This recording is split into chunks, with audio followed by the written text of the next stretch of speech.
A praia estava completamente lotada. Milhares, talvez dezenas de milhares de pessoas, todas reunidas com um único propósito: celebrar a chegada do Ano Novo.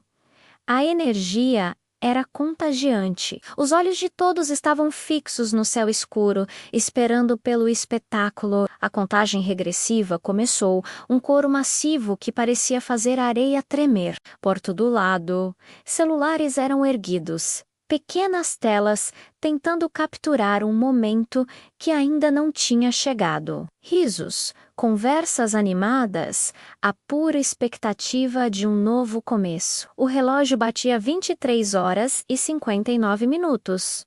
10, 9, 8. A multidão gritava em uníssono, mas o som dos fogos de artifício começou antes mesmo de chegarmos ao zero. Explosões coloridas rasgaram a escuridão, pintando o céu noturno com rastros de vermelho, verde e dourado. Era um caos magnífico, uma sinfonia de luz e som, mas no meio de toda aquela celebração barulhenta, algo estava diferente. Algo estava errado. Havia um fogo de artifício que não fazia barulho algum. Um único ponto de luz, branco, e ele ficou lá, porado no céu, por tempo demais. Não subiu, não caiu, não explodiu, apenas pairou. Algumas pessoas notaram. Dedos começaram a apontar, vozes confusas cortando a comemoração. Ei, você está vendo aquilo ali? Mas, para cada pessoa que viu, outras 10 não viram nada. Ver o quê? Os fogos estão incríveis. A grande maioria continuou celebrando, perdida no momento, sem perceber a anomalia silenciosa acima de suas cabeças. Mas um pequeno grupo ficou em silêncio. Um silêncio que contrastava violentamente com a festa ao redor. Seus pescoços estavam esticados, os olhos fixos naquele ponto de luz inquietante. Então, o fogo branco começou a se expandir. Não como uma explosão, mas de forma lenta, orgânica. Ele não se desfez em faíscas. Como uma flor sinistra desabrochando no vácuo. Parecia vivo, como se estivesse respirando o ar gelado da noite. A cena era hipnotizante e aterrorizante. Quando o relógio finalmente marcou meia-noite, quando o grito de Feliz Ano Novo atingiu seu pico, a luz branca simplesmente desapareceu. Sumiu. O som da festa pareceu voltar com força total, preenchendo o vazio que a estranha visão havia deixado. O Ano Novo tinha oficialmente começado, mas para aqueles que viram, para aquele pequeno grupo que testemunhou o fenômeno, algo fundamental havia mudado para sempre. Minutos depois, começou um zumbido baixo, quase imperceptível nos ouvidos daqueles que viram. Um som constante, agudo, não vinha de nenhuma fonte externa, estava dentro de suas cabeças. Era como um chamado distante, uma frequência que apenas eles podiam sintonizar. A confusão inicial deu lugar a uma inquietação crescente.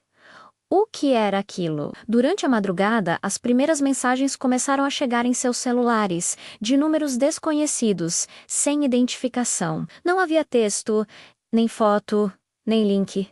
Apenas um anexo, um arquivo de áudio. A curiosidade, misturada com medo inexplicável, foi mais forte. Quem clicou em play ouviu apenas 3 segundos de som, um ruído profundo grave, como o vento ivando através de um cânion colossal e vazio. Um som que parecia antigo e vasto demais para ser compreendido.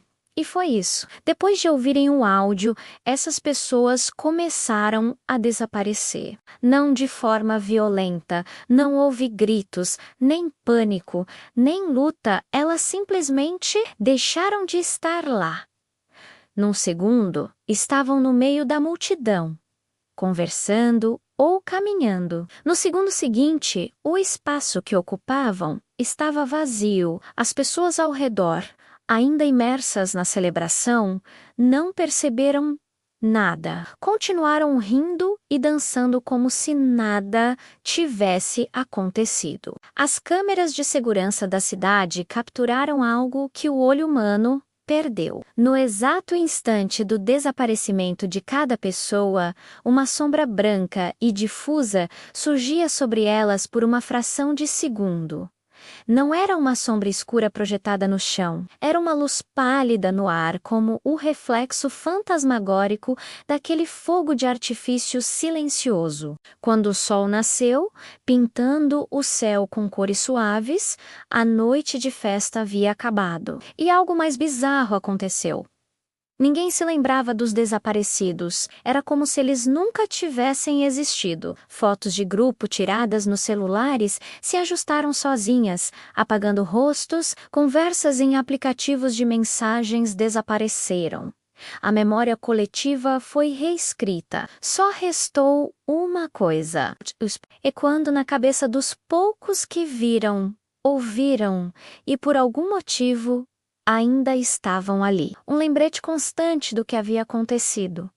Na noite seguinte, o céu estava limpo, sem fogos, sem nuvens, apenas estrelas. Mas aqueles que ainda se lembravam, aqueles que carregavam o zumbido em suas mentes, olharam para cima, e alguns juram ter visto, muito, muito alto, quase perdido na imensidão, um único e minúsculo ponto branco.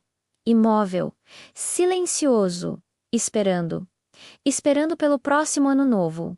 Obrigado por assistir. Se histórias como essa te fascinam, não se esqueça de se inscrever e ativar as notificações. Até a próxima! Existia um estúdio abandonado nos arquivos da antiga Rádio 924. Diziam que ali dentro, décadas atrás, alguém gravou algo que não era humano e que desde então ninguém ousava reproduzir o áudio inteiro até o final. Lucas era novo na rádio, achou que aquilo era só folclore de gente velha. Então, quando encontrou a pasta ARQ009 proibido, Wave imaginou que seria só algum áudio mal gravado. A curiosidade venceu o bom senso. Nos primeiros segundos já ficou claro que aquilo não era humano, não era linguagem, não era respiração. Era esforço, como se algo tentasse imitar uma voz pela primeira vez, sem saber como cordas vocais funcionavam. As ondas começaram a subir, atingindo frequências tão altas que nem o software conseguia processar. Os alto-falantes estalaram, mas continuaram emitindo aquele som impossível. De repente, algo se articulou no meio do chiado, uma frase deformada, metálica, mas de alguma forma consciente. Lucas sentiu o peito travar. A frase parecia direcionada a ele. Você consegue me ouvir agora? A porta atrás dele rangeu, e ele ouviu o mesmo som do arquivo, mas agora ecoando atrás dele, baixo, vibrante, orgânico. A cabine ficou gelada, as sombras se alongaram no teto, como se algo repitante se aproximasse sem fazer passos. Quando os técnicos encontraram o estúdio, Lucas não estava mais lá. Mas o arquivo proibido estava atualizado, regravado, e agora continha uma nova frase claramente audível, sem distorção nenhuma. Agora é a sua vez de ouvir. O arquivo continua na rádio até hoje. E dizem que quem o reproduz inteiro não volta sozinho da última frequência. O beco sempre foi curto. O beco sempre foi curto. Era um daqueles atalhos que todo mundo conhece na cidade, um corte rápido entre duas ruas movimentadas, você conseguia ver perfeitamente a saída do outro lado, antes mesmo de entrar. Parecia inofensivo apenas um trecho de concreto e tijolos para economizar alguns minutos. Nada demais. Então, Um dia, você decidiu usá-lo de novo. Entrou para cortar caminho. Como sempre, deu um passo. 2, 3, 4. Foi aí que uma sensação estranha começou a rastejar pela sua espinha. Algo parecia errado. Você parou. O ar ficou mais denso, mais pesado. Olhou para trás. A entrada, com a luz da rua principal, ainda estava lá, exatamente onde deveria estar. Um alívio momentâneo. Mas então, você olhou para frente. O final do beco não estava mais tão perto. A saída, antes a poucos metros, agora parecia ter se afastado um pouco. Você franziu a testa, achando que era só um truque de luz, talvez o cansaço do dia. Então, continuou andando, mas com cada passo, a sensação se intensificava. Era como se as paredes de tijolo se esticassem sutilmente, empurrando o fim do beco para longe de você. A perspectiva estava se distorcendo de uma maneira que sua mente não conseguia processar. O som familiar da cidade, as buzinas, as sirenes, as vozes das pessoas. Tudo começou a desaparecer. O barulho foi sendo engolido por um silêncio opressivo. Até que a única coisa que você conseguia ouvir era o eco dos seus próprios passos. E eles soavam, atrasados, como se o som demorasse demais para voltar. Um calafrio percorreu seu corpo. O pânico começou a borbulhar no seu peito. Você tentou correr desesperadamente. Acelero, esperando alcançar a saída antes que ela sumisse de vez. Mas o beco reagiu. Ele cresceu. Não foi um movimento brusco ou rápido. Foi constante, orgânico. Era como se o beco estivesse vivo, respirando, se alongando a cada batida do seu coração acelerado. As poucas lâmpadas que iluminavam o caminho começaram a falhar. Elas piscavam uma de cada vez, mas sempre atrás de você. A escuridão parecia estar te perseguindo, engolindo a luz à medida que você avançava. Exausto e ofegante. Você parou de novo. Seu peito subia e descia violentamente. Foi quando percebeu outra coisa. O chão. Ele não estava mais nivelado. Havia uma leve inclinação agora, sutil, mas inconfundível. Você estava descendo, como se o beco estivesse te levando para algum lugar subterrâneo. Sua respiração era a única coisa que quebrava o silêncio profundo. Foi então que seus olhos se ajustaram à penumbra e você notou marcas nas paredes. A princípio, pareciam apenas rachaduras, mas ao se aproximar, viu que eram riscos. Marcas de unhas, arranhando o concreto em desespero. E havia palavras quase apagadas pelo tempo e pela umidade. A maioria ilegível, mas uma frase ainda se destacava, arranhada com uma força assustadora. Não ande. O sangue gelou nas suas veias. O aviso era claro, inequívoco. Sem pensar duas vezes, você se virou para voltar, mas o caminho atrás de você não era mais o mesmo. A entrada que antes estava visível, agora era apenas um ponto distante de luz. No fim de um corredor ainda mais estreito, mais escuro e, definitivamente, muito mais longo do que o caminho à frente. Você estava preso entre duas extensões infinitas de concreto e escuridão. Um som. Algo se moveu no alto, acima da sua cabeça. Não foi um barulho alto, mas um som lento, rastejante. O som de algo arranhando o concreto do teto. Com um coração na boca, você lentamente levantou o olhar e se arrependeu no mesmo instante. Havia uma sombra lá em cima, uma forma indefinida que se contorcia lentamente na escuridão. Não dava para distinguir o que era e talvez fosse melhor assim. O beco, agora, crescia em um silêncio absoluto. O som do seu arrastar, o eco dos seus passos, até o vento. Tudo desapareceu. Era como se o próprio espaço estivesse engolindo o som, criando um vácuo de pavor. De repente, seu celular vibrou no bolso. Uma ponta de esperança. Você o pegou rapidamente, mas a tela mostrava o que você já temia. Sem sinal.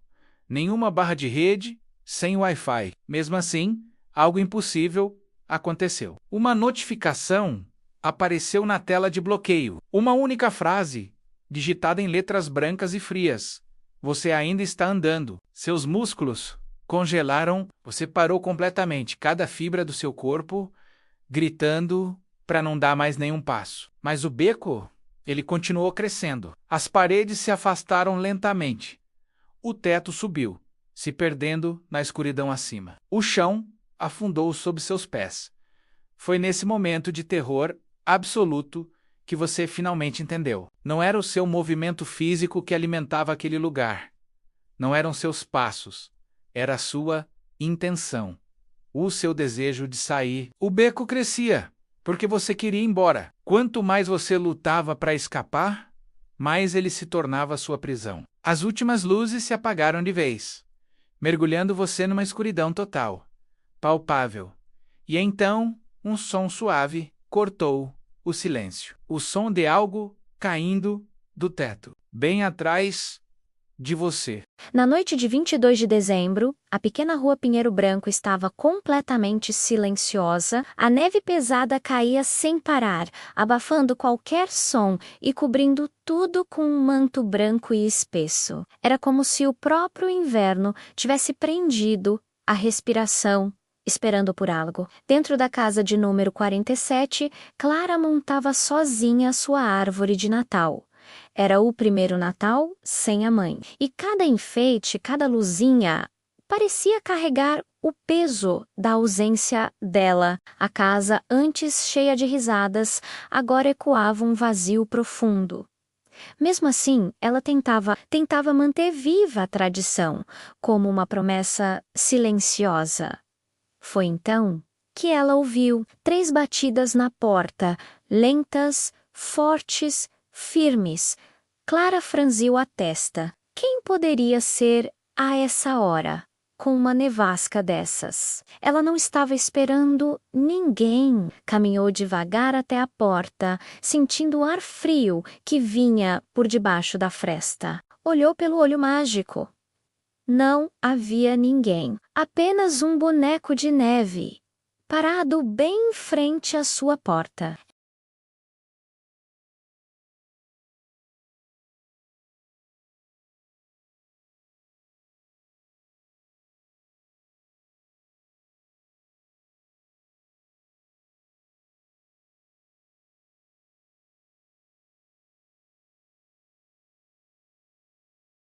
Fechou a cortina da janela ao lado da porta e voltou para sua árvore, tentando se reconectar com o espírito da noite. 5 minutos se passaram, talvez um pouco mais. As batidas voltaram, mas agora eram diferentes, mais rápidas, mais insistentes. Toc, toc, toc, toc. Com um suspiro, Clara se levantou e foi até a porta de novo. O coração dela batia um pouco mais rápido. Olhou pelo olho mágico mais uma vez. Nada. Quer dizer, nada além do boneco de neve. Mas ele parecia mais perto. Definitivamente mais perto. Talvez uns 20 centímetros mais próximo da porta. Ela balançou a cabeça. Devia ser coisa da sua imaginação. A neve, a luz da varanda, a solidão, tudo podia pregar peças. Mesmo assim, por precaução, ela girou a tranca da porta, ouvindo o clique metálico que trouxe um alívio momentâneo.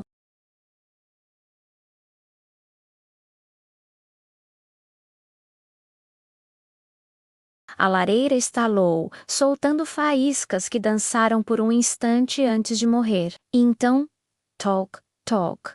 As mesmas batidas, lentas e fortes como da primeira vez. Mas agora não havia mais dúvida. O som vinha de algo que estava encostado na porta. Clara sentiu um arrepio percorrer sua espinha. Não era mais fofo. Não era mais uma brincadeira de criança. Tinha algo erodo. Ela respirou fundo, tentando acalmar o tremor nas mãos. Pegou o celular, ligou a lanterna e caminhou até a janela. Afastou a cortina bem devagar. apenas uma fresta. O boneco de neve estava lá, olhando diretamente para ela.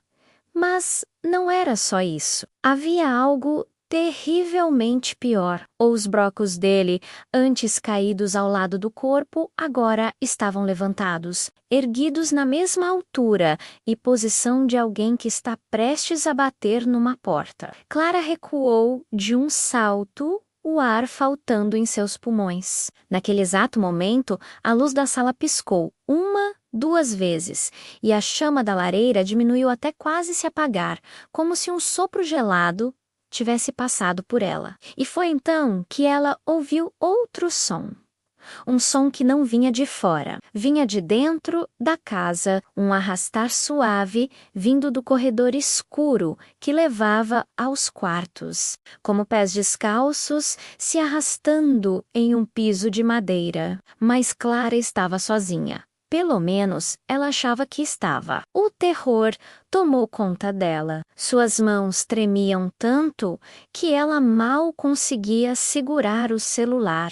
Pegou o objeto mais próximo e pesado que encontrou.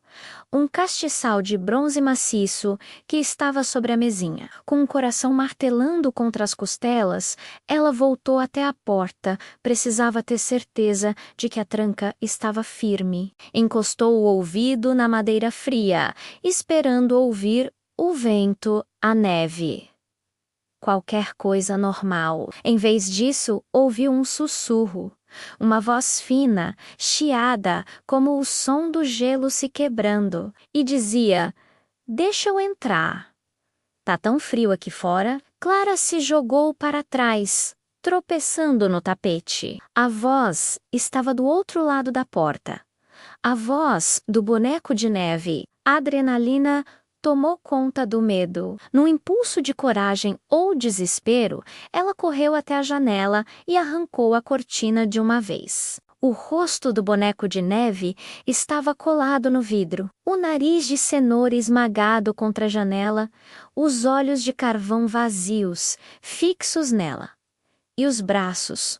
Os braços não eram mais galhos. Agora eram dedos longos e finos, feitos de gelo pontiagudo, que arranhavam o vidro. Clara gritou e caiu para trás. O vidro da janela trincou, formando uma teia de aranha a partir do ponto onde o rosto de gelo estava pressionado. E a porta começou a tremer.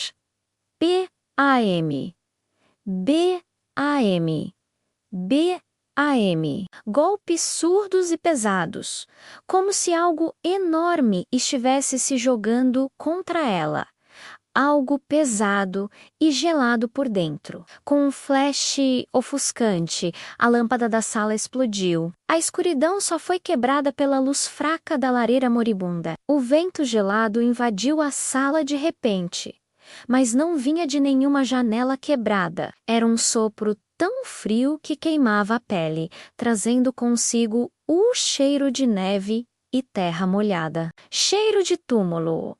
Clara não pensou apenas coro. Correu para o quarto no final do corredor. Bateu a porta e girou a chave na fechadura. Encostada na madeira, ela discou para a polícia, as mãos tremendo violentamente. A ligação completou. "Polícia, qual a sua emergência? Tem alguma coisa tentando entrar na minha casa. Na rua Pinheiro Branco, 47. Por favor." A ligação ficou muda. Clara olhou para a tela. Essa é. Então, ela sentiu um frio intenso na mão que segurava o aparelho. O celular estava congelando. Uma fina camada de gelo se formava sobre a tela e em seus dedos, queimando sua pele. Ela largou o aparelho, que caiu no chão com um baque surdo. Encolheu-se no canto mais distante do quarto, abraçando os joelhos, o corpo inteiro tremendo de frio e pavor. O silêncio voltou, mas era um silêncio diferente. Um silêncio cheio de presença. E então, do lado de fora da porta do quarto, ela ouviu os passos, lentos, arrastados e molhados, deixando um rastro de água derretida no corredor. O boneco de neve estava dentro da casa. Ela sentiu a temperatura do quarto despencar. Sua própria respiração começou a sair como uma nuvem branca de vapor no ar gelado. A porta do quarto recebeu 3 golpes fortes, cadenciados com o mesmo ritmo da primeira vez. Talk, talk, e a mesma voz fina e gelada, agora bem do outro lado da porta de madeira, sussurrou Clara: Abre, eu trouxe um presente para você. Na manhã do dia 23 de dezembro, os vizinhos notaram que a porta da frente da casa 47 estava escancarada. A neve entrava pela soleira, formando um pequeno monte branco na sala de estar. Não havia sinal de Clara. A casa estava fria, silenciosa e vazia, mas na frente da porta, parado como um sentinela, estava um boneco de neve enorme, e preso em seu braço de gelo, balançando suavemente com a brisa, estava um cachecol vermelho, o mesmo cachecol que a mãe de Clara havia dado para ela no último Natal. Clara nunca mais foi vista. E na rua Pinheiro Branco, sempre que neva, ninguém mais ousa atender a porta depois do anoitecer. Tudo começou quando a família do Pedro encontrou um boneco antigo no sótão da casa da avó. Era bem pequeno, feito de pano, com olhos de botão e um sorriso costurado meio torto.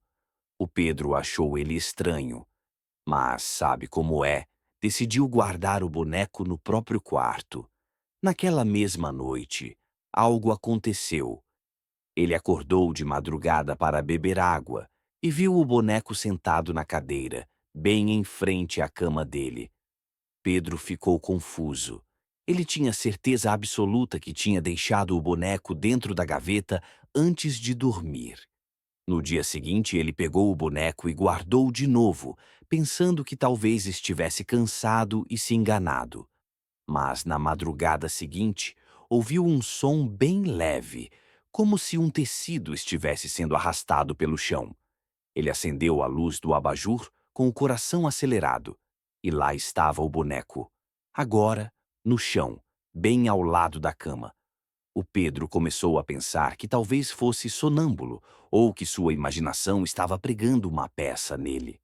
Mas quando ele pegou o boneco para colocar de volta na gaveta, ele percebeu uma coisa que parecia impossível. O boneco estava maior. Não era muito, mas parecia que tinha crescido alguns centímetros. As costuras nos braços e pernas estavam mais esticadas. A mãe do Pedro, claro, disse que era só impressão dele, que bonecos não crescem. Mas na terceira noite, não tinha mais como negar. Ao acordar no meio da noite, Pedro viu o boneco em pé, encostado na parede do quarto. Agora ele tinha quase o tamanho de uma criança pequena. O sorriso torto de linha tinha se alargado. A costura parecia ter se rompido um pouco nos cantos, como se ele estivesse tentando sorrir de verdade. Mas o pior ainda estava por vir. Na quarta noite, Pedro acordou com o som de passos pequenos no corredor. Passos curtos, irregulares, como se fossem de algo com pernas de pano. Com muito medo, ele saiu da cama e abriu a porta do quarto bem devagar. O boneco estava lá, parado no meio do corredor escuro. E ele estava muito, muito maior do que antes. Já era do tamanho de um adulto. Pedro tentou correr de volta para o quarto, mas a criatura deu um passo na direção dele. Os olhos de botão, que antes eram pequenos, agora estavam enormes, costurados com linhas grossas e escuras, como se tivessem sido trocados recentemente por olhos maiores. Ele bateu a porta com força e trancou, desesperado. Por alguns minutos houve um silêncio total.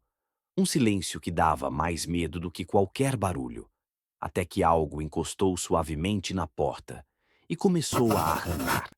Arranhões lentos, longos, que subiam e desciam pela madeira. Pedro, em pânico, pegou o celular para ligar para alguém. qualquer pessoa. Mas, de repente, a tela acendeu sozinha e abriu a galeria de fotos. Havia uma foto nova ali, tirada segundos antes.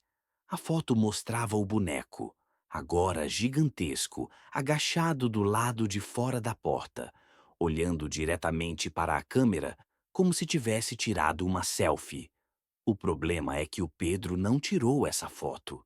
A última coisa que os pais dele ouviram naquela noite foi um grito vindo do quarto do Pedro. Quando eles correram e arrombaram a porta, o quarto estava vazio, a cama estava vazia. A única coisa lá dentro era o boneco. Pequeno de novo, do seu tamanho original, sentado no meio do quarto, como se nada tivesse acontecido. Até hoje, ninguém sabe o que realmente aconteceu com o Pedro. Mas dizem por aí que, se você encontrar um boneco antigo, feito de pano e com um sorriso costurado, nunca, jamais o deixe sozinho no seu quarto. Nunca. Obrigado por assistir. Se você gosta de histórias como essa, não se esqueça de se inscrever e ativar as notificações. Até a próxima! Era quase meia-noite quando Clara, a funcionária do turno da noite, finalmente terminou seu trabalho no edifício Lumen. Era quase meia-noite quando Clara, a funcionária do turno da noite, finalmente terminou seu trabalho no edifício Lumen, o prédio. Antes, um formigueiro de gente durante o dia.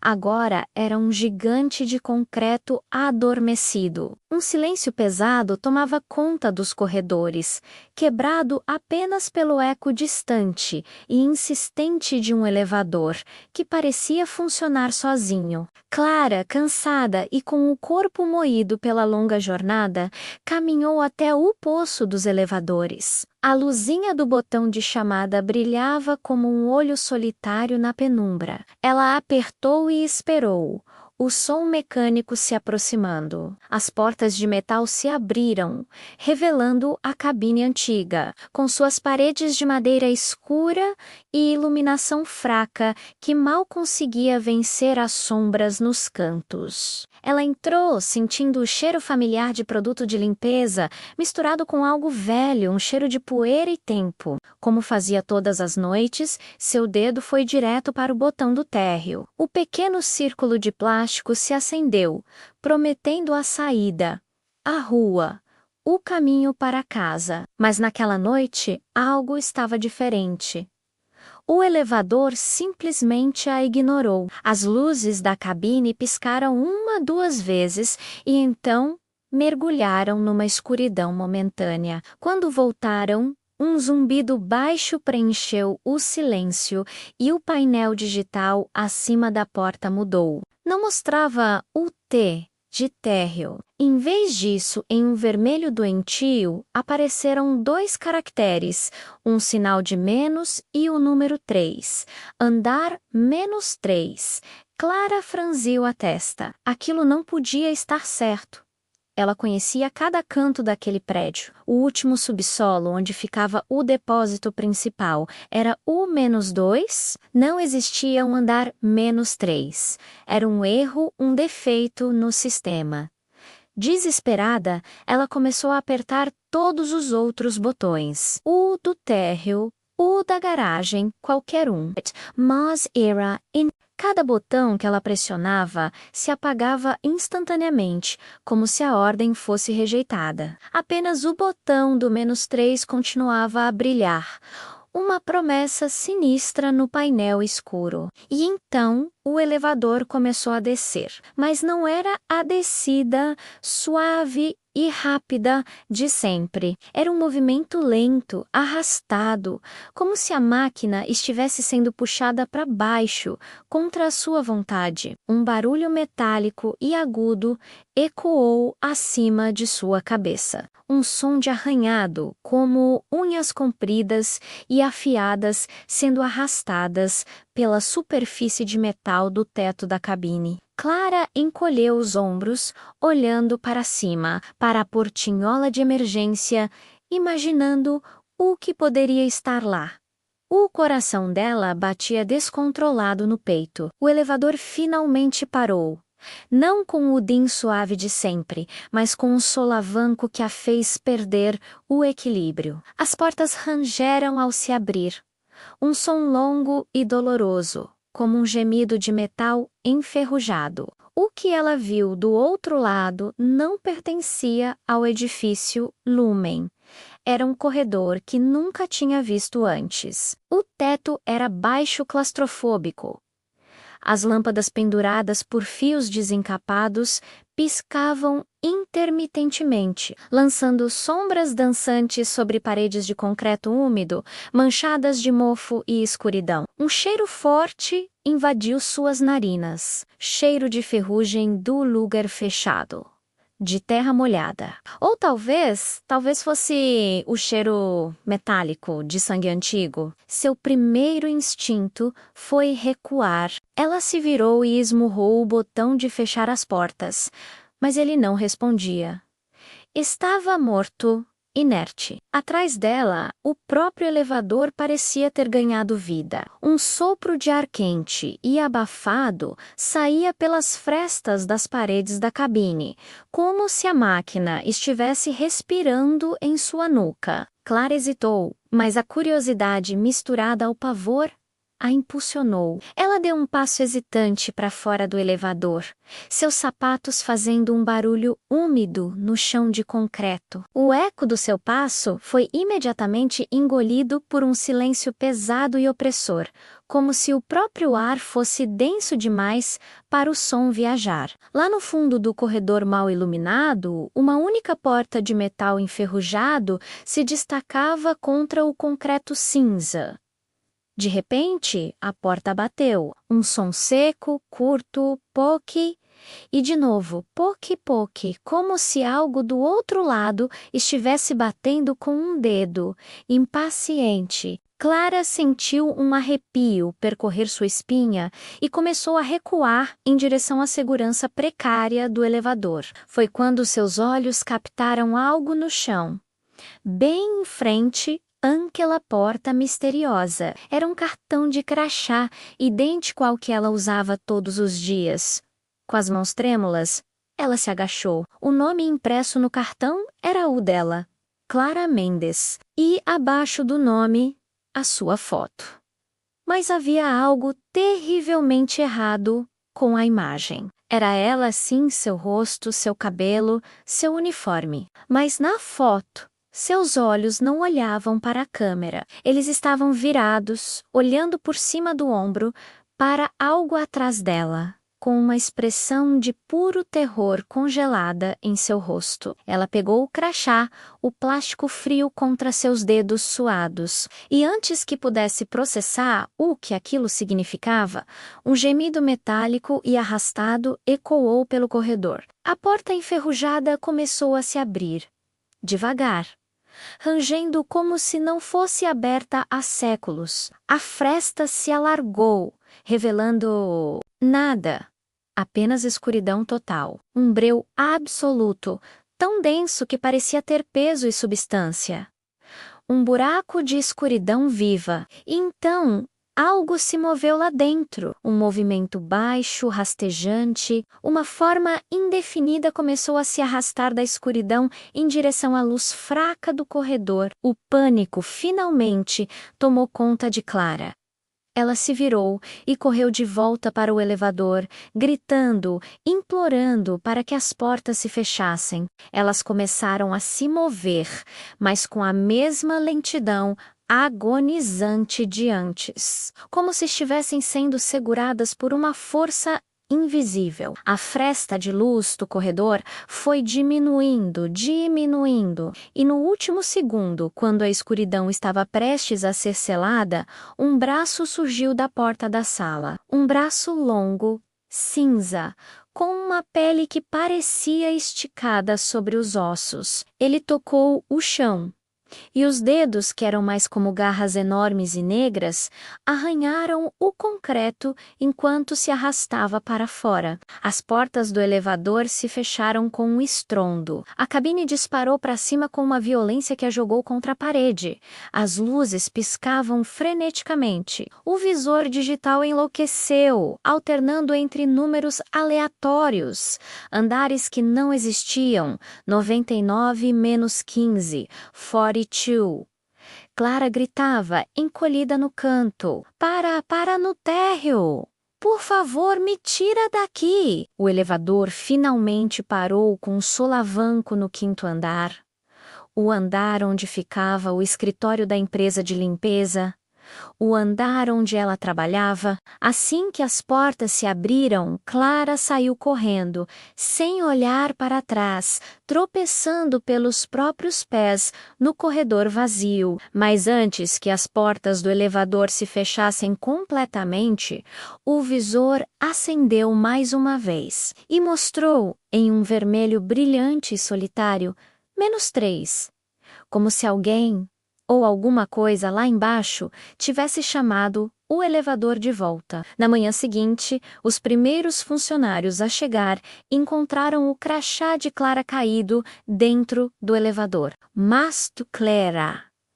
Não havia nenhum sinal. Ela desapareceu. E desde aquela noite, algo estranho acontece no edifício Lumen. Todas as noites, exatamente à meia-noite, um dos elevadores ganha vida própria. Ele sai do térreo, sem que ninguém o chame, e começa a descer, devagar, muito devagar, até parar no andar que não existe, o andar proibido, esperando por seu próximo passageiro. Obrigado por assistir. Se você gosta de histórias como essa, não se esqueça de se inscrever no canal e ativar as notificações para não perder nenhum vídeo. Até a próxima!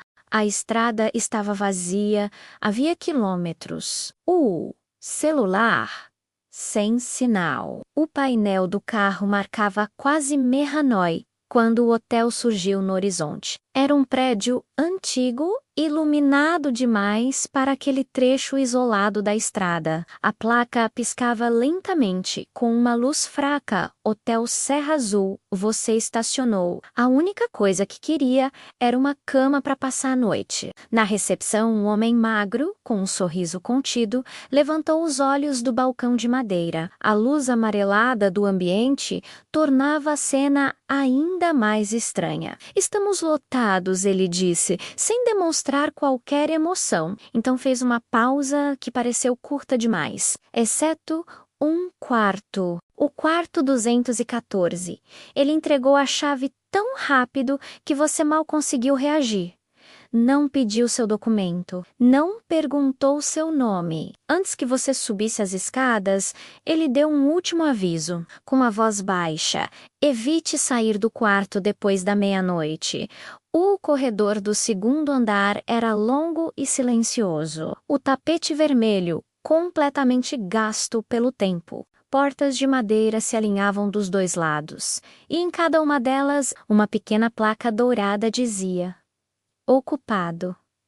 Você encontrou a sua?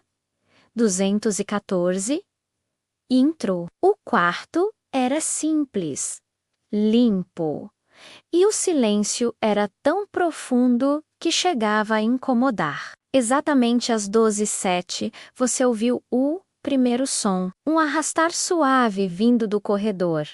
Como se algo pesado estivesse sendo puxado pelo chão. Logo depois, passos começaram a surgir, um por um, lentos, parando em frente a cada uma das portas. Você ouviu batidas baixas, num ritmo constante, paciente. Toque, toque, mas não eram para você. O mais estranho era que nenhuma das portas respondia, nenhuma se abria, o corredor permanecia em silêncio depois de cada batida. Curioso, você se aproximou e espiou pelo olho mágico. O corredor estava completamente vazio. Mesmo assim, os sons continuavam. E foi então que você se deu conta Os passos agora pareciam estar vindo de trás de você, dentro do próprio quarto. Seu coração acelerou. Nesse exato momento, o celular, que estava sem sinal, vibrou sobre a cama. A tela acendeu sozinha, iluminando o quarto escuro. Não era uma notificação, era uma mensagem aberta no bloco de notas, com uma única frase: "Eles acreditam que você está dormindo." Um calafrio percorreu sua espinha. Você sentou na cama, tentando controlar a respiração. Foi quando ouviu algo novo? Batidas na parede ao lado. 3 toques secos. E alguns segundos depois, uma resposta veio da parede do outro lado. Era como se os quartos estivessem, conversando entre si através das paredes. De repente, a televisão antiga do quarto ligou sozinha. A tela, cheia de estática e chiado, começou a piscar. No meio do ruído, imagens rápidas e distorcidas apareceram corredores vazios, portas abertas, quartos sem camas, sem móveis, sem absolutamente ninguém. E então, por cima do chiado, a voz do recepcionista ecoou, metálica e assustadora: "Todos os quartos estão ocupados." A imagem congelou num corredor escuro, porque ninguém nunca foi embora. Um silêncio absoluto tomou conta do quarto. Então, você viu. A maçaneta da sua porta começou a girar. Devagar, com cuidado, como se quem estivesse do outro lado não quisesse fazer barulho. Em pânico, você correu e puxou a porta com toda a sua força, mas ela não se moveu, estava trancada. Pelo lado de fora, imediatamente, passos começaram a se aproximar do lado de fora. Muitos passos, vindo de todas as direções do corredor. E então, um sussurro coletivo, como de dezenas de vozes falando ao mesmo tempo, atravessou a madeira da porta. O seu quarto estava vazio. A luz do quarto piscou e apagou. Tudo ficou escuro. Quando a luz voltou, não era mais a luz amarelada do hotel, era a luz fria da manhã. Você estava sozinho. No banco do motorista do seu carro, no estacionamento, o motor estava desligado. A chave no contato. Você olhou para onde o hotel deveria estar, mas não havia nada. No lugar dele, apenas um terreno vazio, com os vestígios de uma fundação antiga no chão.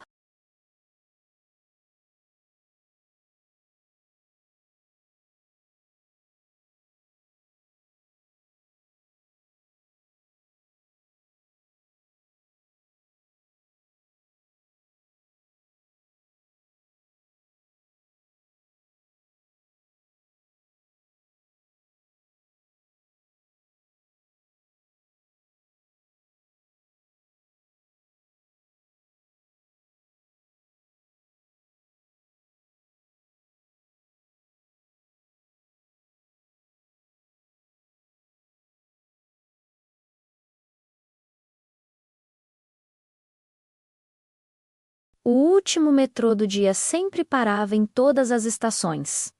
Sempre.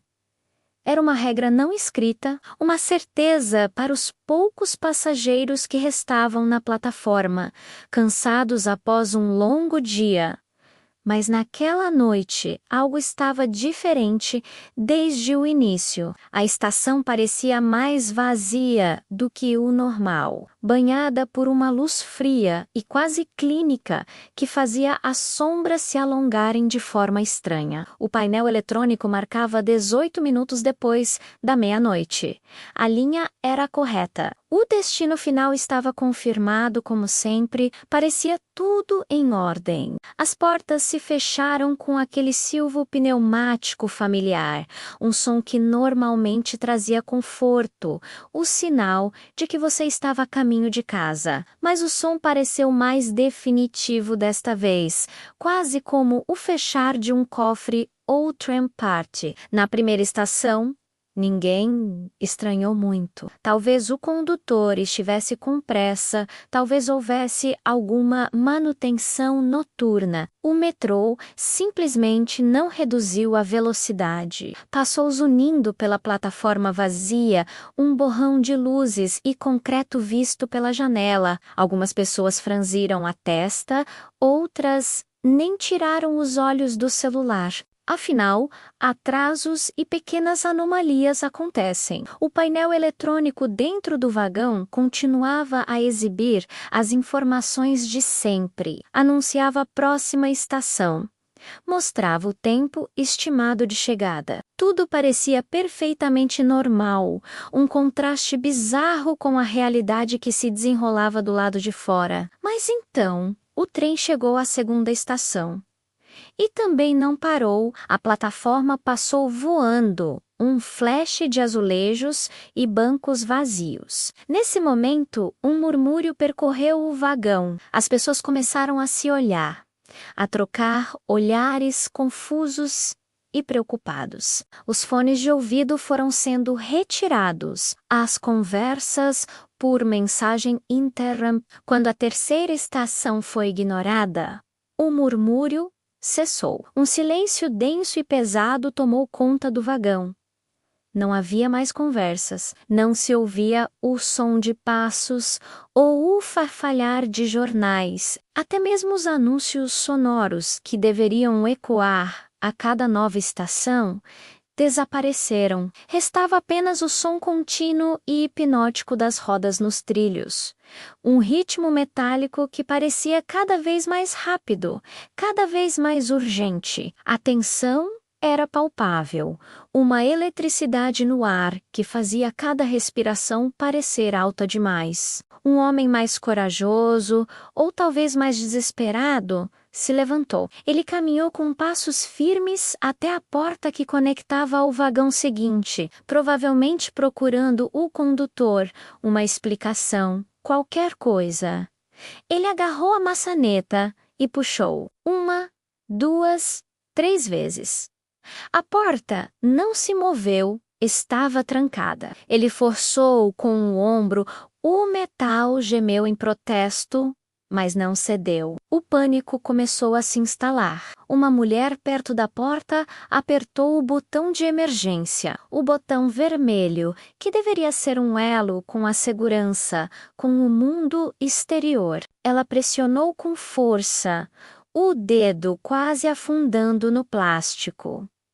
Nenhuma luz acendeu, nenhum alarme soou, nenhuma voz respondeu pelo intercomunicador. Foi como apertar um botão de brinquedo. O silêncio que se seguiu foi ainda mais aterrorizante do que o som do alarme teria sido. Era a confirmação de que estavam isolados. Do lado do fora, pelas janelas, o cenário começou a se transformar de uma maneira sutil, mas profundamente perturbadora. As estações pelas quais passavam já não eram familiares. Os nomes nas placas estavam borrados, como se a tinta tivesse escorrido. Em alguns lugares, as letras foram substituídas por símbolos estranhos, formas geométricas que não pertenciam a nenhum alfabeto conhecido. A arquitetura mudou. As cores dos azulejos eram sombrias, diferentes das que eles conheciam. De repente, o celular de um passageiro vibrou no silêncio do vagão. Um breve momento de esperança. Talvez um sinal, uma mensagem, mas a tela mostrava o que todos já temiam. Sem sinal, sem serviço, sem internet. Estavam completamente offline. E, no entanto, uma notificação solitária brilhava na tela escura. Não era de um aplicativo conhecido. A mensagem era simples e direta. Você ultrapassou o destino. O dono do celular mostrou a tela para a pessoa ao lado, e a notícia se espalhou em sussurros. A represa de autocontrole, finalmente, se rompeu. Uma jovem no canto do vagão começou a chorar. Primeiro em soluços contidos, depois em um choro aberto e desesperado que ecoou pelo silêncio. Um homem mais velho, de olhos arregalados, sussurrou para ninguém em particular, mas para que todos ouvissem. Ele não vai parar. Esse trem não vai parar. Foi então que as luzes piscaram. Uma, duas vezes. Mergulharam o vagão em uma escuridão total por um segundo, antes de voltarem com um zumbido instável. E quando a luz se estabilizou, algo estava terrivelmente errado. Metade do vagão estava vazia. Pelo menos 10 pessoas haviam desaparecido, mas ninguém ouviu portas se abrindo. Ninguém viu ninguém sair. Os assentos agora vazios pareciam observar os passageiros restantes, testemunhas silenciosas de um desaparecimento impossível. O pânico deu lugar a um medo primordial, a certeza de que não estavam lidando com uma falha técnica, mas com algo incompreensível. E, tão subitamente quanto acelerou, o metrô começou a desacelerar. Um suspiro coletivo de alívio percorreu os poucos que restavam. Esperança talvez fosse finalmente o fim da linha, mas o trem não parou completamente. Ele apenas reduziu a velocidade o suficiente para que pudessem ver a estação pela qual passavam. Não era como nenhuma outra que já tinham visto. Não havia nome na parede, não havia mapas do sistema de transporte, não havia pessoas na plataforma. Era uma estrutura de concreto bruto, com uma iluminação mínima e amarelada que mal conseguia afastar as sombras. Parecia abandonada há décadas, coberta por uma fina camada de poeira, e além da plataforma não havia outra saída, apenas a boca de um túnel ainda mais escuro e profundo do que aquele de onde vieram. Era uma estação que não levava a lugar nenhum. Nesse momento, o alto-falante, que estivera mudo por tanto tempo, estalou. Uma voz surgiu, mas não era a voz gravada e polida do sistema de metrô. Não era nem mesmo uma voz humana. Era um som arrastado, eletrônico e gutural, como se fosse gerado por uma máquina antiga e defeituosa. A voz disse: "Próxima parada." Houve uma pausa longa e agonizante, preenchida apenas pelo som das rodas nos trilhos. E então, a voz completou: "Não é para você." Imediatamente após a mensagem, o trem deu um solavanco violento e acelerou como nunca antes. A força jogou os passageiros restantes contra seus assentos. A velocidade era inacreditável. O mundo lá fora se tornou um borrão indistinguível de luz e escuridão. Os túneis não pareciam mais retos. Eles começaram a se curvar e a torcer de maneiras que desafiavam a física, descendo em espirais íngremes e subindo em ângulos impossíveis. A sensação não era de viajar por um trilho, mas de ser arremessado através de um labirinto dimensional. Foi quando você, olhando seu próprio reflexo no vidro escuro da janela perspualgo, você viu os rostos dos outros poucos passageiros refletidos ao seu lado, e então viu outros rostos que não pertenciam a ninguém no vagão. Eles estavam lá, no reflexo, misturados entre os passageiros. Alguns não piscavam. Seus olhos eram fixos, vazios. Outros pareciam não respirar. Suas expressões congeladas em um silêncio perpétuo. Eram apenas imagens no vidro, mas a presença deles era sentida, fria e observadora. O painel eletrônico interno, que até então alternava entre informações inúteis e o escuro, piscou intensamente em vermelho. Uma única mensagem, em letras maiúsculas e agressivas, tomou toda a tela. Sem paradas. Era a sentença final. A última esperança de um desfecho normal foi extinta. E então, como no ato final de um espetáculo macabro, as luzes se apagaram completamente. Não piscaram desta vez. Simplesmente morreram, mergulhando tudo numa escuridão absoluta e sufocante. O único som era o rugido ensurdecedor do trem nos trilhos e o seu próprio coração batendo descontroladamente no peito. O tempo perdeu o sentido. Podem ter sido segundos ou minutos, quando uma fraca luz de emergência finalmente se acendeu com um brilho vermelho fantasmagórico. Você estava sozinho, completamente sozinho no vagão. Os assentos estavam todos vazios, não havia sinal de luta, nem um único objeto pessoal deixado para trás. Apenas o silêncio e a solidão. E então, pela primeira vez naquela noite eterna, o metrô finalmente parou. O movimento cessou com uma suavidade inquietante.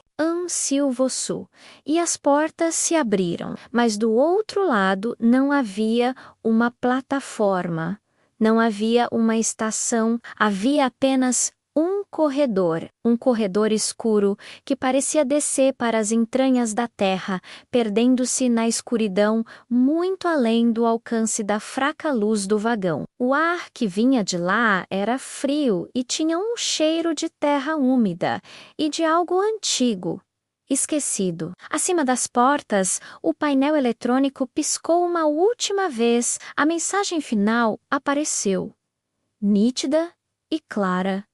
Fim da linha. Mas você sabia, com uma certeza terrível, que nunca tinha chegado ao seu destino. Você tinha chegado a outro lugar. O passeio não estava no roteiro. O guia nunca mencionou. O mapa não indicava. E o aplicativo de turismo simplesmente ignorava. Mesmo assim, exatamente às 3h20 da tarde, o motorista do microminibus parou no acostamento de uma estrada vazia. Ele se virou para nós e disse: "Quem quiser descer, é agora." Eu estranhei. O lugar parecia comum demais. Era só uma trilha curta, com algumas árvores e uma placa velha, torta, com uma escrita feia. Feita à mão, visita rápida. O grupo todo desceu rindo. O pessoal começou a tirar fotos, a conversar, naquele clima leve de férias. Mas assim que eu dei o primeiro passo e cruzei o início da trilha, algo mudou. O som da estrada desapareceu por completo. O ar ficou pesado, mais frio, como se o sol não conseguisse alcançar aquele espaço. Depois de andar por uns poucos minutos, olhei para trás por instinto. O ônibus não estava mais lá, nem a estrada. Só árvores densas fechando o caminho. O mais estranho é que ninguém pareceu notar. O guia continuava andando, cada vez mais rápido, sem olhar para trás, sem responder às perguntas que alguns de nós começavam a fazer. A trilha terminou em um mirante. Era bonito, silencioso, mas a vista não combinava com o mapa. O mar estava lá embaixo, um mar imenso e azul, mas nós não estávamos numa região costeira. O guia parou, virou-se lentamente e disse: "Apenas 5 minutos." Foi então que eu percebi o silêncio absoluto. Não havia pássaros cantando, não havia o som do vento, nem o barulho das ondas quebrando na praia. O mar estava completamente imóvel, como um espelho de vidro. Nesse exato momento, meu celular vibrou no bolso. Olhei a tela, sem sinal, sem internet, mas havia uma notificação. Passeio concluído. Quando levantei os olhos do aparelho, notei que o grupo estava menor. 2 pessoas tinham sumido. Ninguém comentou nada. Era como se elas nunca tivessem existido. O guia começou a caminhar de volta, e a trilha agora parecia mais longa, mais escura, mais estreita, com os galhos quase tocando a gente. Eu senti algo atrás de mim. Não eram passos. Era uma presença, algo que acompanhava o grupo. Contando, o celular vibrou de novo. Peguei e a tela mostrava: "Faltam 3. Meu coração disparou. Antes que eu pudesse gritar ou fazer qualquer coisa, alguém na minha frente tropeçou. A pessoa caiu para fora da trilha, gritou uma única vez, e o som foi cortado de forma abrupta, como se nunca tivesse acontecido. Ninguém correu. Ninguém gritou. O guia apenas disse, com a voz vazia: continuem andando. Quando finalmente saímos daquela trilha maldita, o ônibus estava lá. Motor ligado, porta aberta, exatamente como havíamos deixado. Entrei correndo e sentei. Só então percebi, o ônibus estava quase vazio. Muito mais do que quando descemos. No hotel, ninguém se lembrava do passeio. O guia não constava na lista de funcionários da agência. O ônibus não pertencia à empresa de turismo. E no meu celular, havia uma última notificação salva, que não desaparecia. Passeio encerrado com sucesso e logo abaixo. Em letras menores, uma frase que gelou minha alma. Volte amanhã. Era véspera de Natal. A casa estava silenciosa, iluminada apenas pelas luzes coloridas e piscantes da árvore. E no centro da sala havia um único presente que ninguém se lembrava de ter colocado ali. Uma caixa de tamanho médio, com um embrulho vermelho vibrante e um laço dourado que parecia um pouco apertado demais. Marcos, de 14 anos, olhava para aquela caixa com uma mistura de curiosidade e desconforto. Ele perguntou ao pai, à mãe, à irmã mais nova. Ninguém fazia ideia de onde aquele presente tinha vindo. A família simplesmente deu de ombros. Talvez um amigo tenha deixado sem avisar, talvez tenha sido um engano, mas algo naquela caixa não parecia certo. Chegou a meia-noite e todos foram dormir, exaustos pelos preparativos da festa. Todos, menos o Marcos, que ficou na sala jogando no celular, aproveitando o silêncio. Foi quando ele ouviu um toque suave vindo de dentro do presente. Toque ele congelou, tirando os fones de ouvido. A casa inteira estava em um silêncio absoluto. Não havia nenhum som além daquele. Toc, toc. O barulho era seco, como se alguém estivesse batendo com a unha no papelão. Marcos se aproximou devagar, com o coração começando a acelerar. Ao chegar perto, ele notou que o laço dourado tremeu. Só um pouquinho, como se algo estivesse respirando lá dentro, fazendo o tecido se mover. Naquele exato instante, o celular dele vibrou na sua mão. Era uma mensagem de um número desconhecido. Sem remetente, a mensagem dizia apenas 3 palavras. Ele quer sair. O sangue de Marcos gelou. Um pânico súbito tomou conta dele. Sem pensar 2 vezes, ele desligou o celular e começou a dar passos para trás, se afastando daquela caixa sinistra. Mas era tarde demais. A caixa começou a se mexer sozinha. Primeiro foi um empurrão leve, que a fez balançar. Depois outro, mais forte. E a caixa pulou no chão, como se algo tivesse detonado lá dentro, fazendo um barulho oco na madeira. Marcos correu desesperado para o quarto dos pais. Ele bateu na porta, chamou, gritou o nome deles. Nenhuma resposta. Ele insistiu, girando a maçaneta, mas a porta estava trancada. Parecia que a casa inteira tinha sido mergulhada em um sono profundo e antinatural. Atrás dele, na sala, ele ouviu o som de papel sendo rasgado. Com um rangido suave, quase educado, a caixa se abriu sozinha. Ele voltou para a sala, tremendo dos pés à cabeça. A tampa estava jogada no chão. O laço dourado, desfeito, e dentro da caixa não havia nada. Estava completamente vazia, ou, pelo menos, era o que parecia. Foi então que ele viu. Havia pegadas pequenas, feitas de algo úmido e escuro. Saindo da caixa, indo em direção ao corredor. As pegadas não eram de nenhum animal que ele conhecia. Tinham o formato de 3 dedinhos finos e longos demais para serem humanos. De repente, a árvore de Natal apagou. Todas as luzes se foram, deixando a sala na mais completa escuridão. O ar ficou gelado e Marcos ouviu um sussurro vindo de trás da árvore. Marcos, me ajuda. Tá escuro aqui.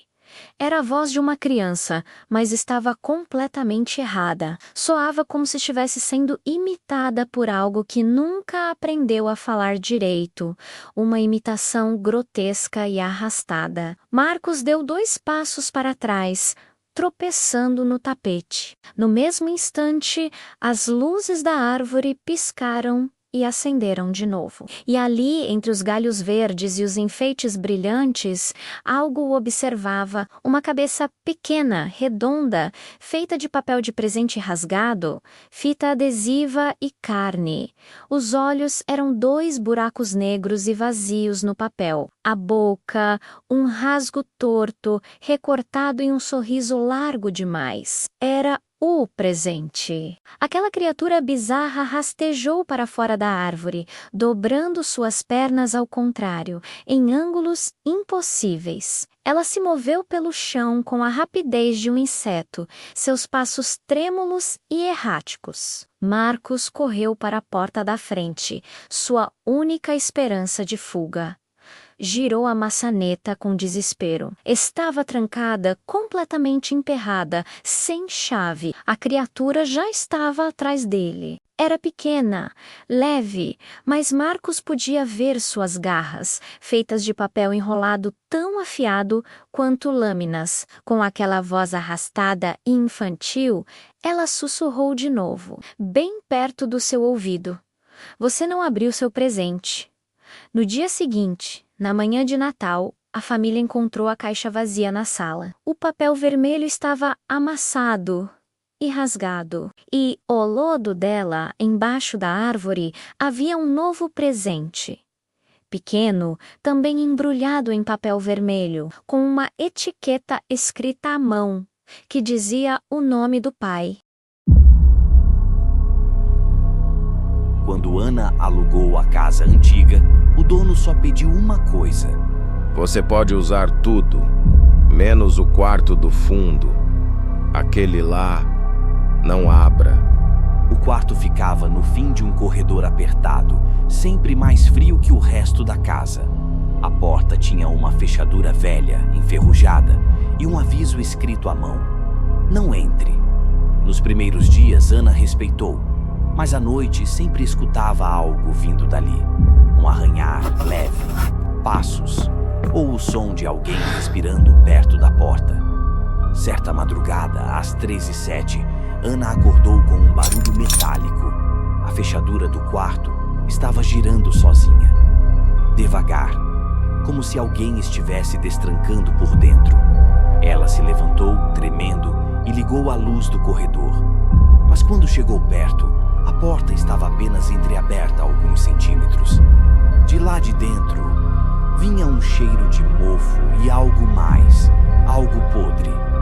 Ana empurrou a porta um pouco mais.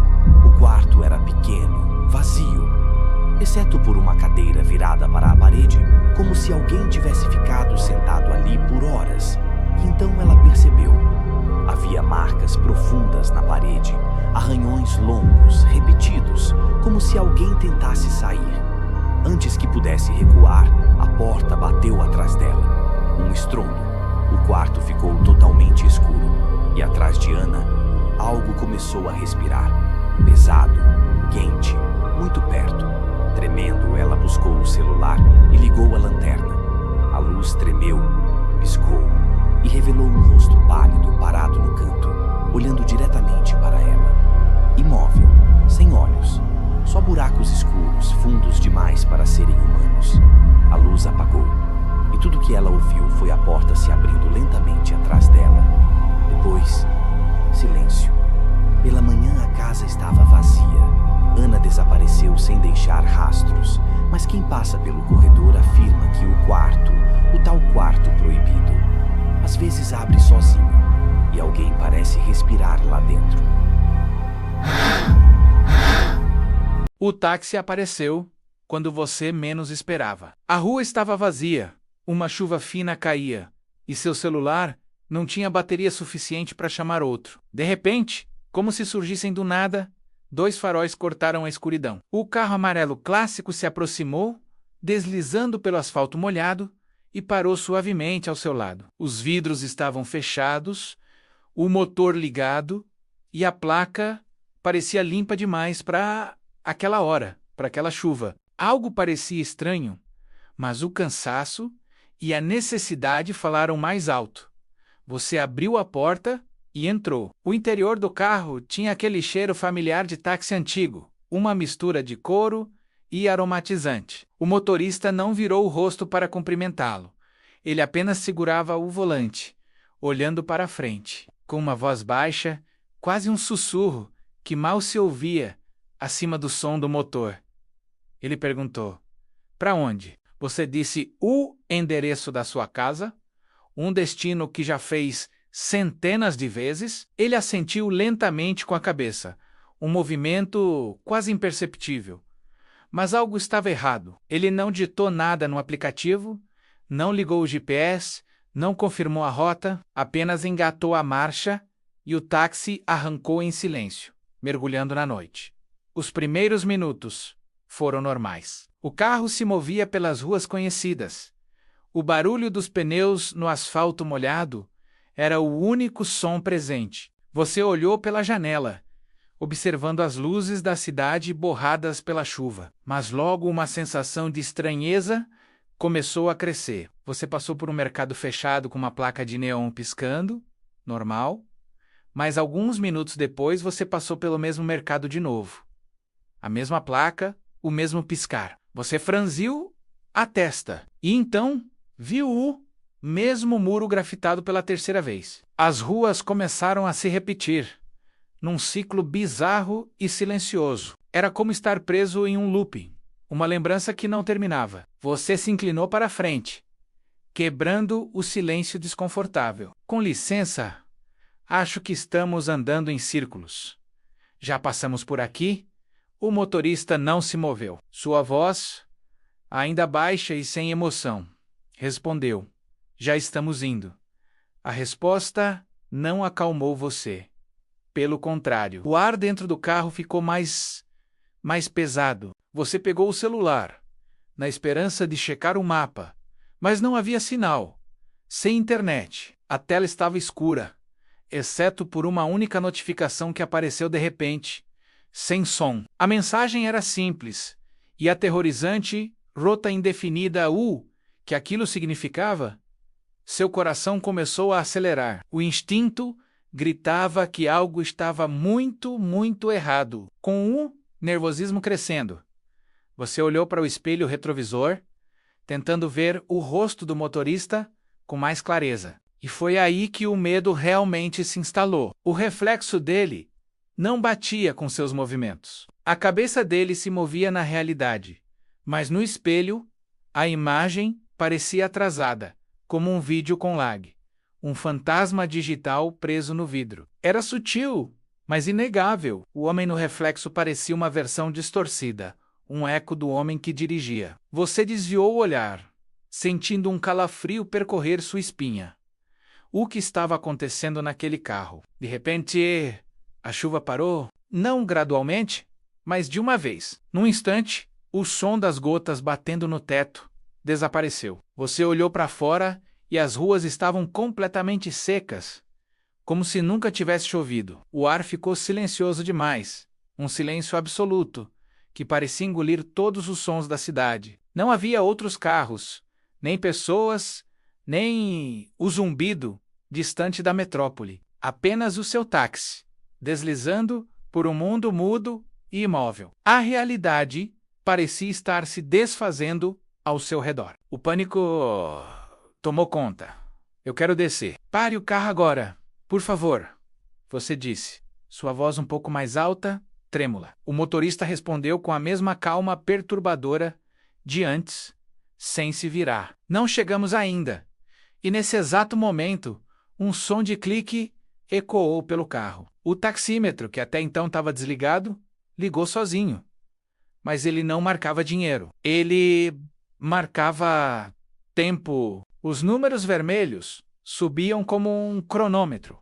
1 minuto e 13, 1 minuto e 14, 1 minuto e 15. O que ele estava contando? Sua corrida, sua vida. Uma ponta de esperança surgiu quando você sentiu o carro desacelerar. Finalmente, talvez ele fosse parar. Mas não, o táxi não parou na rua. Em vez disso, ele fez uma curva suave e entrou em um túnel. Um túnel que você nunca tinha visto na vida. Era escuro, sem placas de sinalização, sem luzes de emergência. A entrada era apenas um buraco negro na paisagem urbana. E não havia uma saída visível, apenas uma escuridão infinita à frente. O som dos pneus ecoava nas paredes, o único som em um vazio completo. A voz do motorista mudou. Já não era um sussurro, tornou-se mais grave, mais profunda, preenchendo o carro com uma ressonância sombria. Algumas corridas, ele disse, não tem destino. O terror puro tomou você e instintivamente você se jogou contra a porta, tentando abrir a maçaneta estava trancada. Você bateu no vidro, mas era como socar uma parede de pedra. Não havia escapatória. Você estava preso. Preso com aquela coisa que dirigia o carro. Seu celular vibrou de novo na sua mão, a tela iluminando o interior escuro. Outra notificação. Desta vez dizia, corrida em andamento. E logo abaixo, uma frase que congelou seu sangue. Passageiro confirmado. Confirmado para quê? Para onde?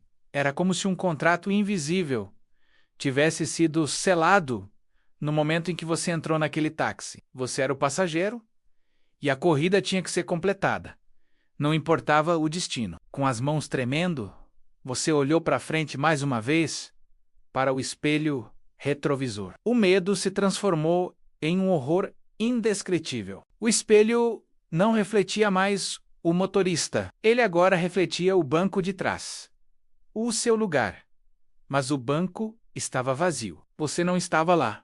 O seu reflexo tinha desaparecido. Era como se você já não existisse, como se tivesse se tornado um fantasma dentro daquele carro, invisível até para si mesmo. Quem ou o que estava sentado no seu lugar? Pela primeira vez em muito tempo, o táxi desacelerou de verdade. Ele parou completamente. Mas não havia calçada, não havia prédio, não havia rua. Do lado de fora da janela, havia apenas um espaço escuro e sem forma, um vazio absoluto. Não era preto, não era branco, era nada. A ausência de tudo. A porta ao seu lado se destrancou com um clique e se abriu sozinha, revelando aquele abismo silencioso. Então, pela primeira vez, o motorista virou o rosto para você. O que você viu não era humano. Onde deveriam estar os olhos?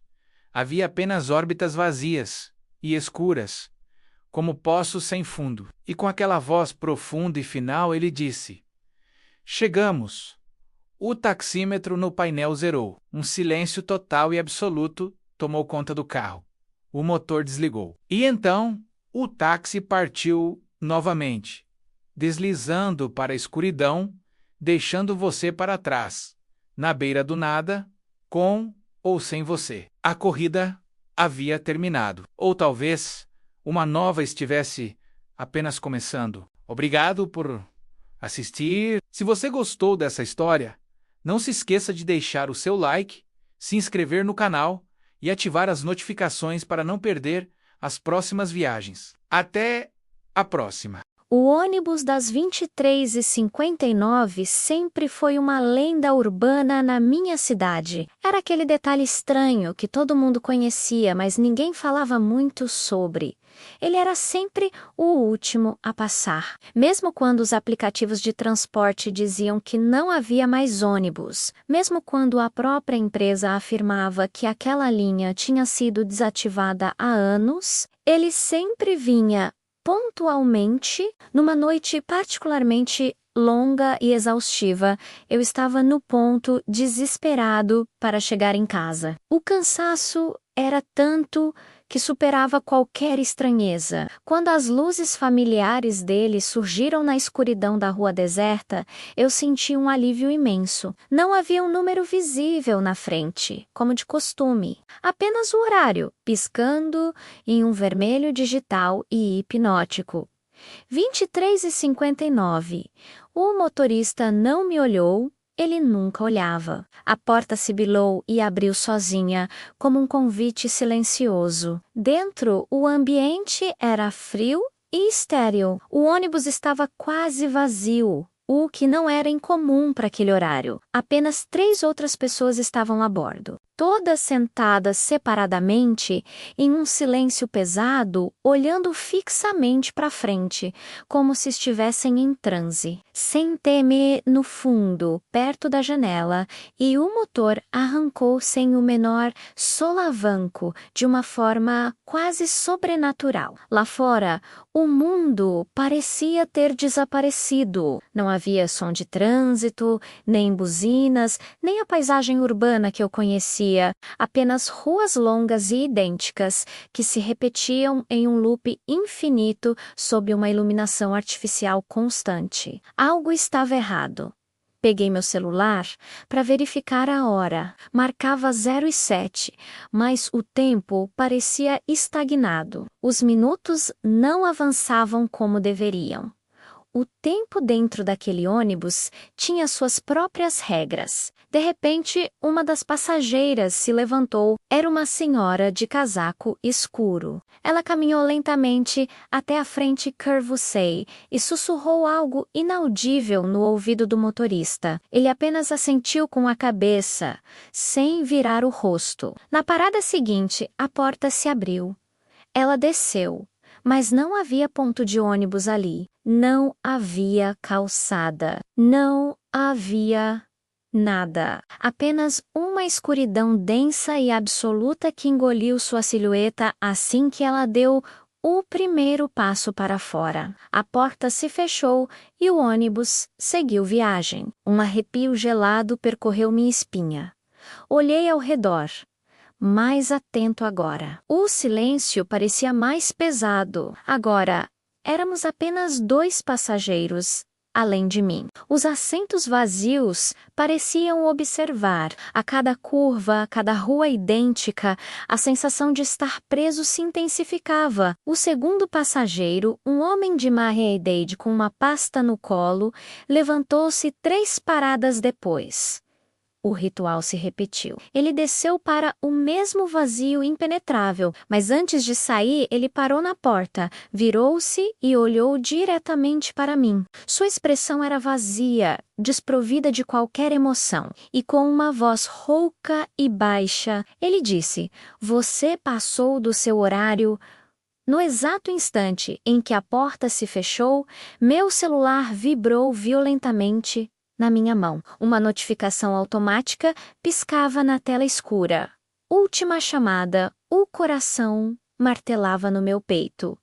Eu estava sozinho com o motorista. O ônibus continuou por mais alguns minutos que pareceram uma eternidade, até parar novamente. Desta vez, o som do motor cessou completamente. O silêncio era total, e então, pela primeira vez, o motorista virou o rosto na minha direção. Seu rosto estava parcialmente coberto pelas sombras da cabine, mas pude ver seus olhos. Eram opacos, como 2 esferas de vidro escuro que não refletiam nenhuma luz. Sua voz, quando falou, era tão vazia quanto o olhar.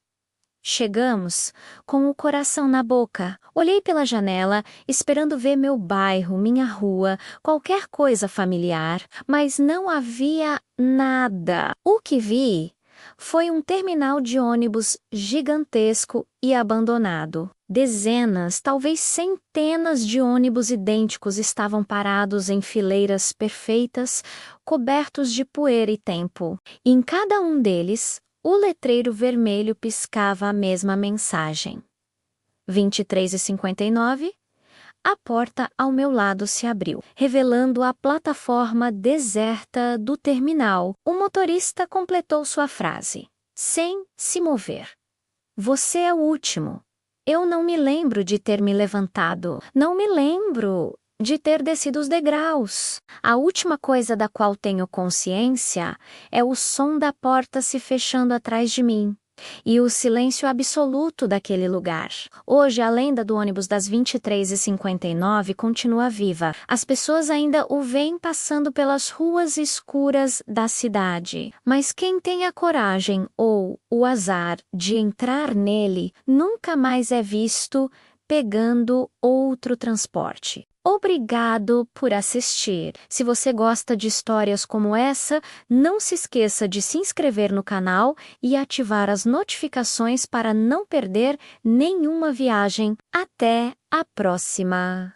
Era quase meia-noite quando Lucas ouviu um som vindo da sala. Ele estava deitado na cama, esperando o sono chegar, mas seus ouvidos captaram algo que não deveria estar lá.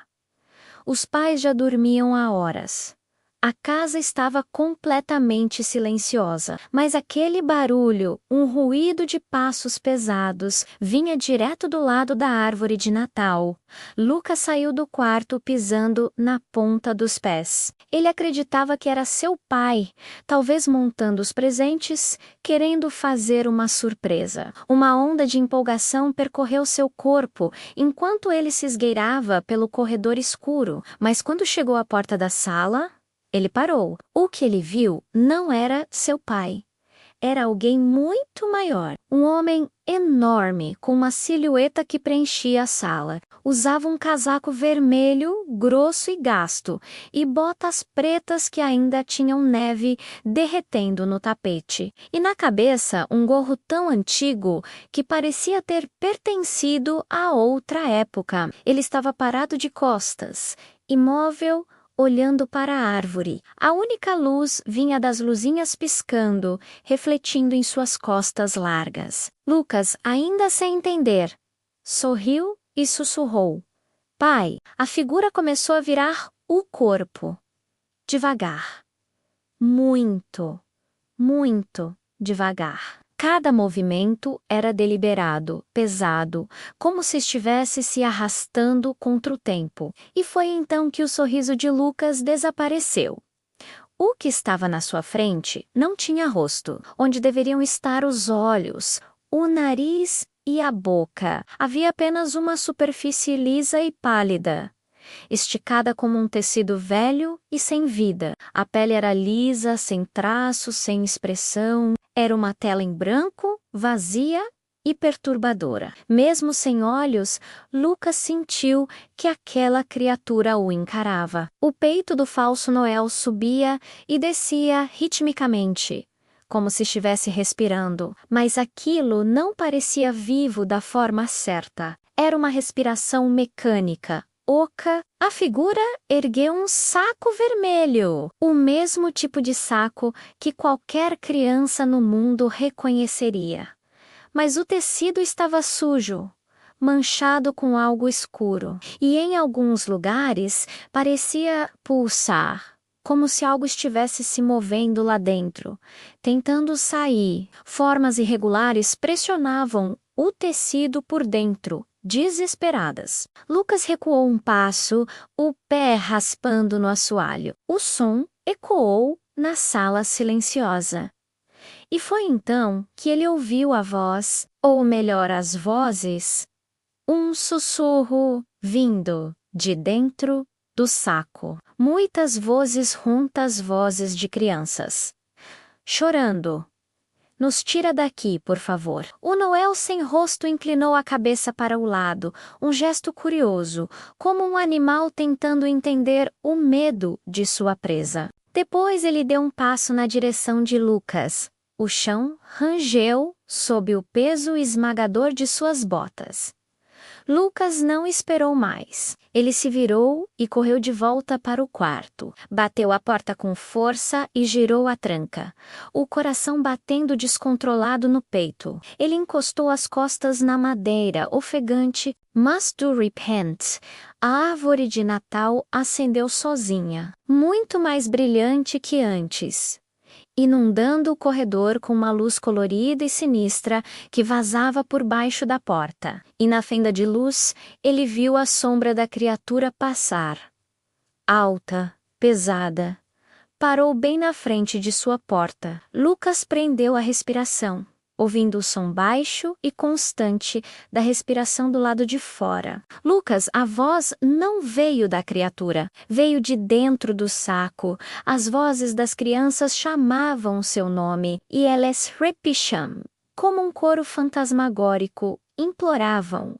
O som atravessava a madeira, entrando em seus ouvidos. A maçaneta começou a girar devagar, lentamente, com uma paciência infinita, como se a criatura tivesse todo o tempo do mundo. A porta rangeu e se abriu apenas alguns centímetros. Pela fresta, Lucas viu o vermelho do casaco e a mão do Noel, velha, grande e desproporcional, segurando o saco que se contorcia sozinho no chão. O saco escorregou pelo assoalho, como uma cobra, até encostar no tapete do quarto. As vozes das crianças sussurraram de novo, agora bem perto. Vem com a gente. Ele coleciona crianças que acordam na noite de Natal. Lucas engatinhou para trás, em pânico, até a janela. Tentou abri-la, mas estava travada, congelada pelo frio da noite. A criatura entrou no quarto. Sem rosto, sem pressa, sem som de passos, apenas flutuando para dentro. Ao lado dela, o saco tremia violentamente, como se dezenas de mãos pequenas estivessem tentando rasgar o tecido para escapar. No dia seguinte, os pais de Lucas encontraram a porta do quarto dele aberta. O presente que ele tanto queria ainda estava embrulhado no pé da cama. Mas Lucas não estava em lugar nenhum. Eles o procuraram por toda a casa, gritaram seu nome, mas não houve resposta. E então, sua mãe notou algo na árvore de Natal. Algo novo. Pendurado entre as luzes e as bolas coloridas, havia um novo enfeite. Um pequeno gorro vermelho, velho e gasto, do tamanho exato para a cabeça de uma criança. Era sempre no mesmo horário, 4:03 da manhã, pontualmente. Lucas não era o tipo de pessoa que acreditava em sobrenatural, mas começou a acordar todas as noites, nesse minuto exato, como se um alarme invisível disparasse dentro da cabeça dele. Numa dessas madrugadas, enquanto o relógio marcava 4:03, ouviu algo diferente. 3 batidas lentas na porta da frente. Ele prendeu a respiração. Ninguém visita alguém às 4 da manhã. As batidas vieram de novo, dessa vez mais fortes, mais insistentes.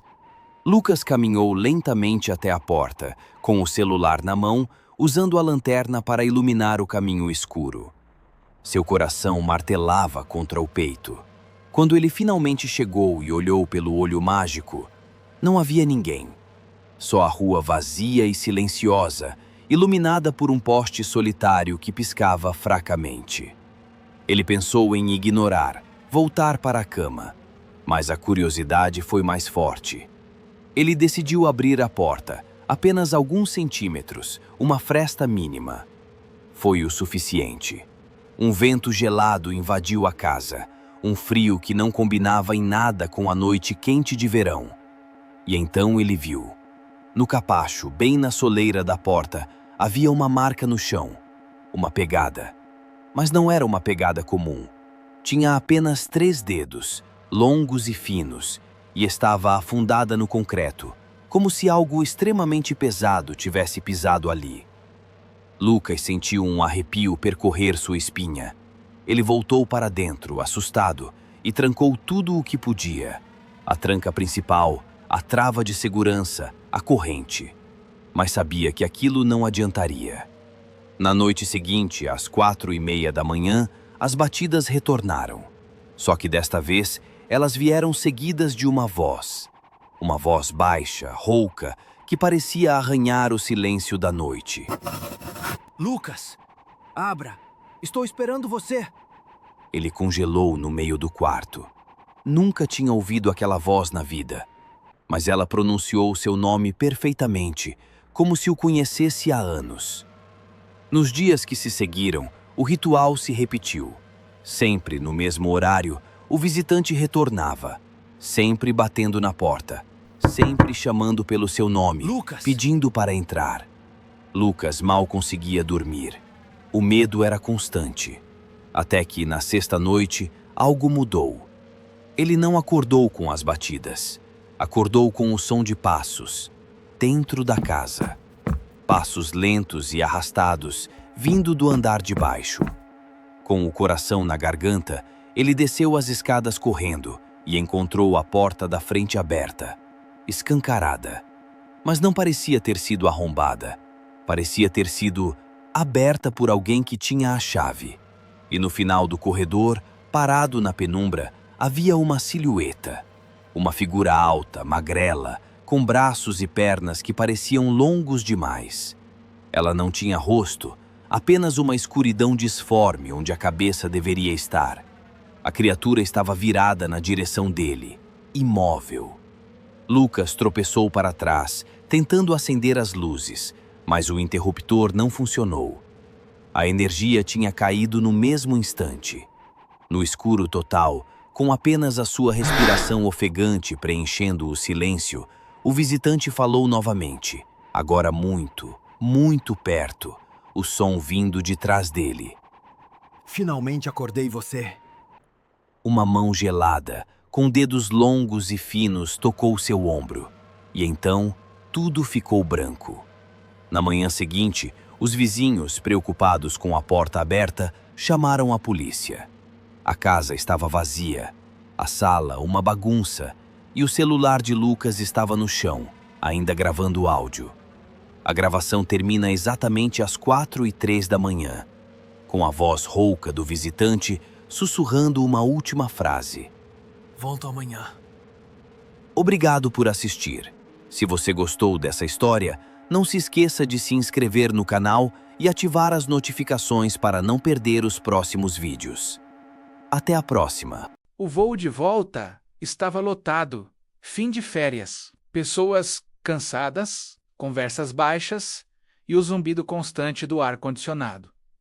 Tudo parecia perfeitamente normal. O painel luminoso marcava 10:41 da noite, quando o avião finalmente decolou. O destino estava confirmado. Tempo de voo estimado em 2 horas e 10 minutos. Você afivelou o cinto, recostou a cabeça, fechou os olhos e adormeceu quase que instantaneamente. Quando você acordou, o avião estava em um silêncio perturbador. Não havia turbulência, nenhum aviso sonoro do capitão, nem mesmo o som dos motores em sua potência habitual. O relógio no seu celular marcava 4:03 da manhã. Tempo demais para um voo que deveria ter sido tão curto. Você olhou para cima. O painel de informações sobre os assentos estava completamente apagado, sem indicação de altitude, sem um mapa do trajeto, sem nenhuma previsão de pouso. Você olhou ao redor, tentando entender o que estava acontecendo. Alguns passageiros ainda dormiam profundamente. Outros estavam acordados,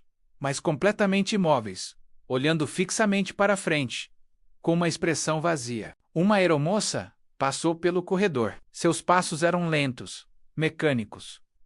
Não havia sorriso em seu rosto. Ela nem sequer piscava. Quando um passageiro próximo tentou chamá-la, estendendo a mão, ela simplesmente continuou andando, como se não tivesse ouvido ou visto nada. A indiferença dela era congelante. De repente, o alto-falante chiou. A estática foi cortada pela voz do comandante. Senhores passageiros, estamos aguardando autorização para pouso. Houve uma pausa longa, longa demais. E então, ele completou, com a voz baixa, quase um sussurro. muito longa. Os minutos se transformaram em horas. O seu lá fora, através da pequena janela oval, nunca mudava. Não amanhecia. O clareava A. Era sempre a mesma escuridão profunda e infinita. Nenhuma estrela, nem a lua. Apenas um vazio negro. Seu celular vibrou no bolso. Você o pegou esperando algum tipo de resposta. Mas não havia sinal, sem internet. Mesmo assim, uma notificação estranha apareceu na tela. Modo avião desativado automaticamente. Como isso era possível? E logo abaixo, uma segunda mensagem, ainda mais sinistra. Você ainda está viajando. Seu estômago revirou. Uma onda de náusea e medo tomou conta de você. Precisava se levantar. Precisava se mover. Você caminhou em direção ao banheiro, no fundo da aeronave. O corredor parecia mais longo, mais estreito, e uma das luzes piscava intermitentemente, lançando sombras dançantes pelas paredes. Ao entrar no banheiro, você se olhou no espelho e seu coração quase parou. Seu reflexo parecia atrasado. Ele se movia um segundo depois de você, imitando seus gestos com um atraso perturbador. Você levantou a mão, e o reflexo demorou um instante para fazer o mesmo. O pânico começou a se instalar. Foi quando você olhou para o chão e viu marcas. Marcas sutis, como se algo pesado tivesse sido arrastado dali, em direção à cabine de comando. Você saiu correndo do banheiro, de volta para o seu assento, e a cena que encontrou era ainda mais desoladora. Havia menos passageiros agora. Várias cadeiras estavam vazias, com os cintos de segurança soltos, balançando suavemente. E o mais estranho era que ninguém parecia notar. Ninguém comentava os assentos vagos. O silêncio era absoluto, quebrado apenas pelo zumbido baixo da cabine. O alto-falante ligou de novo. A mesma voz calma e monótona do comandante ecoou.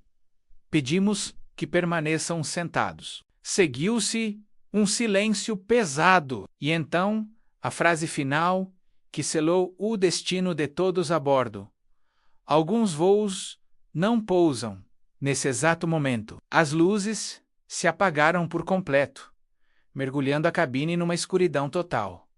Durou apenas alguns segundos. Quando as luzes de emergência se acenderam, com seu brilho fraco e avermelhado, você estava sozinho. Completamente sozinho. Não havia mais nenhum passageiro, nenhuma tripulação. Apenas o som constante do vento do lado de fora e a sensação inescapável de que o avião continuava voando, sem rumo, para sempre. Você se arrastou até a janela, olhou para fora e o que viu não era nuvem, não era céu. Era como se o mundo, como se o universo tivesse acabado ali, naquela fronteira. Um vazio escuro, profundo e real. Seu celular vibrou uma última vez na sua mão. A tela se iluminou com uma mensagem final. Em letras grandes, dizia: Destino inalcançável.